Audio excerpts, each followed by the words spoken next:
যে বাংলাদেশ এবং ভারতের যে সম্পর্ক, এই দুই দেশের সম্পর্কের মধ্যে কিন্তু সব সময় সমান ছিল না, এটাও বাস্তবতা।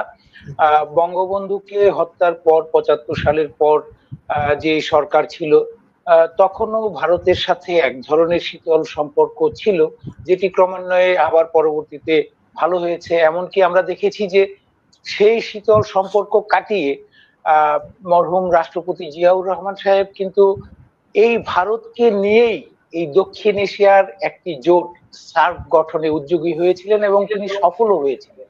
তার মানে শীতল অবস্থা থেকে ভালো অবস্থায় যেতে পারে, সেটি হচ্ছে যে নিজেদের উপর, যে এই দেশগুলি কিভাবে এক করে। তো এখনকার যে পরিস্থিতি, সেটি হঠাৎ করে মনে হচ্ছে যে এই দুই দেশের সম্পর্কের সবচেয়ে তলানিতে গিয়ে ঠেকেছে। এই ঠেকার কারণটা কি?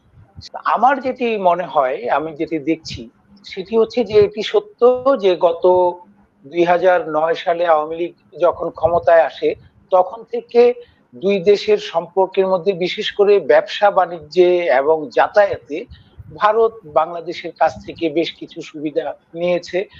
সেই অর্থে বাংলাদেশ সেই সুবিধা আদায় করতে পারেনি। কেন পারেনি সেটি নিয়ে বিতর্ক থাকতে পারে। আমার মতে বাংলাদেশের সেই যে দর কষাকষির দক্ষতা, সেটি ছিল না বলে হয়তো পারেনি। আবার বিরোধীরা তখন বলছিল যে সরকারের নতজানু নীতির কারণে পারেনি। যেভাবেই হোক, এটি সত্য যে গত ২০০৯ এর পর থেকে ভারত এক ধরনের আপার হ্যান্ডে ছিল। এই দুই দেশের বাণিজ্যিক সম্পর্ক বলি, কূটনৈতিক সম্পর্ক বলি, সবকিছু মিলিয়ে আপনি হয়তো জানেন যে ভারত বাংলাদেশের যে দ্বিপাক্ষিক বাণিজ্য, তাতে করে সবসময় ভারত আমাদের চাইতে বেশি সুবিধা পেয়ে গেছে। আমরা ট্রেড ডেফিসিট আমাদের দিন দিন বেড়েছে। বর্তমানে ভারতের বাংলাদেশে যে রপ্তানির পরিমাণ, সেটি $12 বিলিয়নেরও বেশি। আর বাংলাদেশ সেক্ষেত্রে 2 থেকে 2.5 বিলিয়ন ডলার রপ্তানি করে। তার মানে অলমোস্ট $10 বিলিয়ন ডেফিসিট বাংলাদেশের দিক থেকে। ডেফিসিট থাকতেই পারে, কারণ আন্তর্জাতিক বাণিজ্যে এরকমটি হয়েই থাকে। চীনের সাথেও আমাদের ডেফিসিট আছে। চীনের সাথে যুক্তরাষ্ট্রের যখন বাণিজ্য সম্পর্ক আলোচনা হয়, সেক্ষেত্রে যুক্তরাষ্ট্রের কিন্তু ডেফিসিট চীনের কাছে।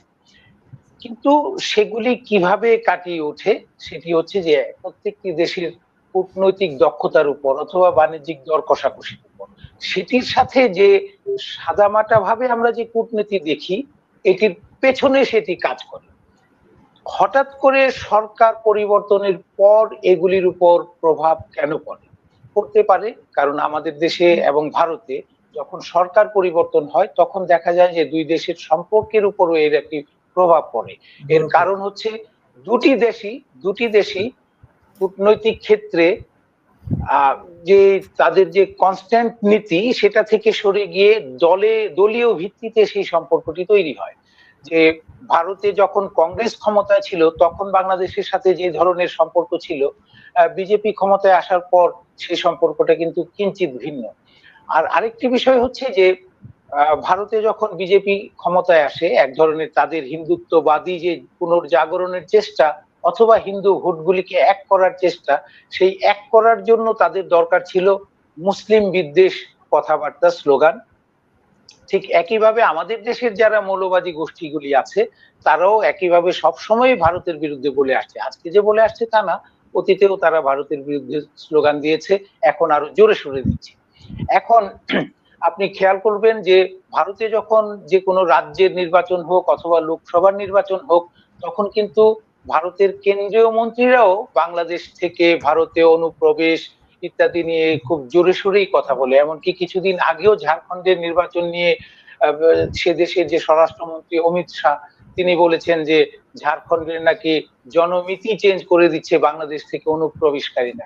এগুলি হচ্ছে মাঠের বক্তৃতা। আমি যেটি বলতে চাচ্ছি যে এই জিনিসগুলি হচ্ছে দুই দেশেরই রাজনৈতিক দলের মাঠের বক্তৃতা।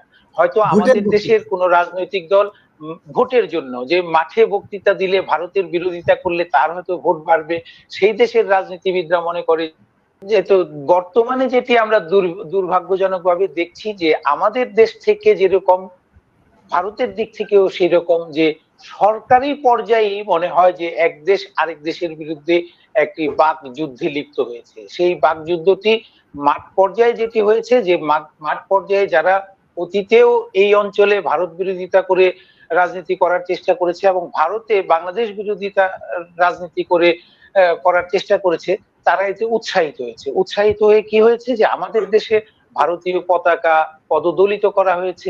এতে করে ওই জায়গায় যে বাংলাদেশের বিরুদ্ধে যারা ছিল তারা আরো উৎসাহিত হয়ে বাংলাদেশের পতাকা পুড়িয়েছে।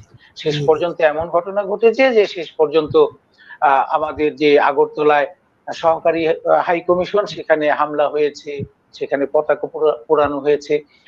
এর মধ্যে কিন্তু বাংলাদেশ সরকার সেই সহকারী হাই কমিশনটি বন্ধ ঘোষণা করেছে। আপাতত তাদের যে পরিষেবা ভিসা এবং কনসুলার সেবা সেটি কিন্তু বন্ধ করে রেখেছে। তো এক্ষেত্রে আমার মনে হয় যে আমাদের যে ট্র্যাক টু ডিপ্লোমেসি যেটি বলে যে সরকারের বাইরে নেপথ্যে একটি সুশীল সমাজের মধ্যে অথবা জনগণের মধ্যে যে ডিপ্লোমেসি সেটিও শেষ পর্যন্ত হারিয়ে গেছে এবং এরই অংশ হিসেবে আমরা দেখছি যে ওই অঞ্চলের মানুষ ক্রমশ ভারত বিরোধী হয়ে ওঠায় প্রত্যেকটি দলই চেষ্টা করছে তাদেরকে নিজের দলে টানার এবং এরই অংশ হিসেবে মমতা ব্যানার্জি বাংলাদেশে জাতিসংঘের শান্তিরক্ষী পাঠাতে বলেছে। এটি আমার ধারণা এই যে সে জনসভায় বলতে পারতো কিন্তু সেটি এখন তার দলের সাংসদরা লোকসভাতেও আজকে বলেছে।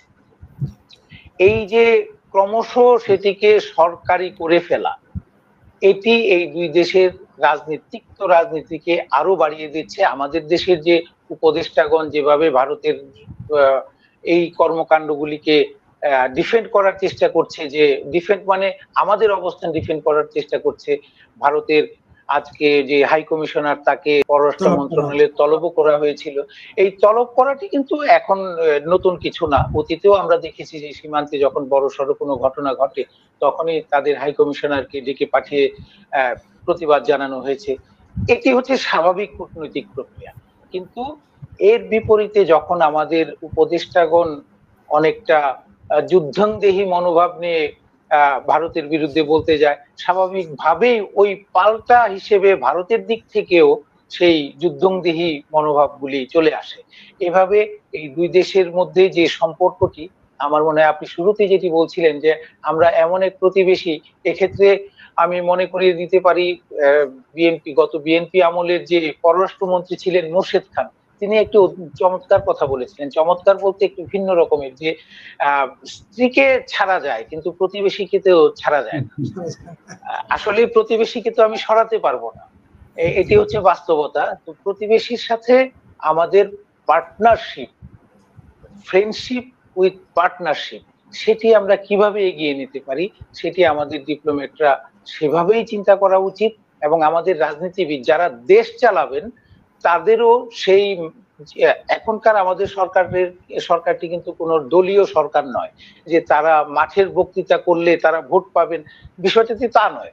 সুতরাং আমাদের সরকারের উচিত বিষয়টি আরো সতর্কভাবে আরো কৌশলী হয়ে মোকাবেলা করা উচিত বলে আমি মনে করি।